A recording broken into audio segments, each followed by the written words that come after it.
Welcome back. We were talking about it earlier. The brand new budget just signed by President Obama has some controversial cuts tucked inside of it, specifically a cut to the cost of living adjustment for military retirees.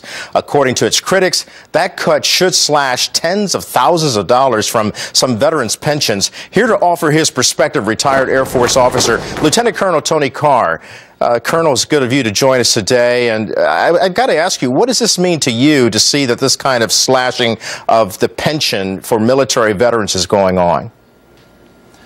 Good morning, Kelly. Thanks for having me. And I'll tell you, in my contacts, both with people who are still on active duty and with the many contacts I have among the retired community, it is a very chilling signal that promises that have been made to those who've squared off against our enemies and done the business of this country in securing it, defending it, the promises that have been made to them could become a little too cheap in the rush to try to make budgets make sense. So it sends a pretty concerning message throughout the military and veteran community. Well, Colonel, you mentioned how chilling it was. Let's give people an example of exactly what this does, this new bill. It states that what it means for vets who retire at age 42, that over the course of their retirement, they will suffer or incur $72,000 loss in benefits. That is a big ouch factor for military retirees because they come into the service, as you know, to serve and to defend, to protect and defend our freedoms, and yet some of their financial freedom will be taken away.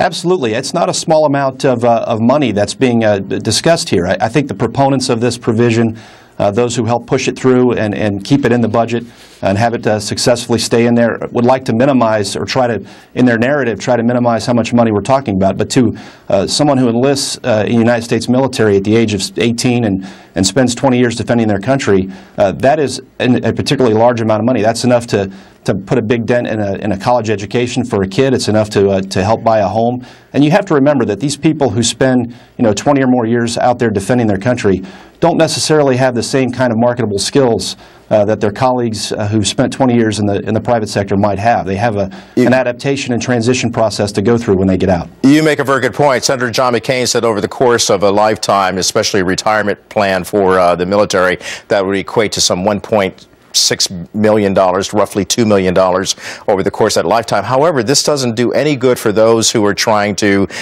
navigate these treacherous waters and the uncertainty because of our economy. You got to do the right thing. And many people said going into this was an accident. But yet it's an accident that's happened. So what should Congress be doing about it to correct it?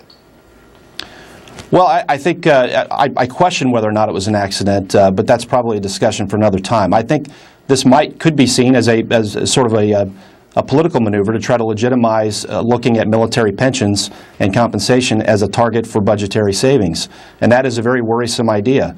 But in the meantime, Congress should not wait to fix this. It's obvious that whatever the intent was, the military and veteran community are upset about it, and I would hope that it'll be undone soon. Lieutenant Colonel Tony Carr, retired Air Force. First and foremost, we thank you for your service, sir, and we definitely value your perspective this morning.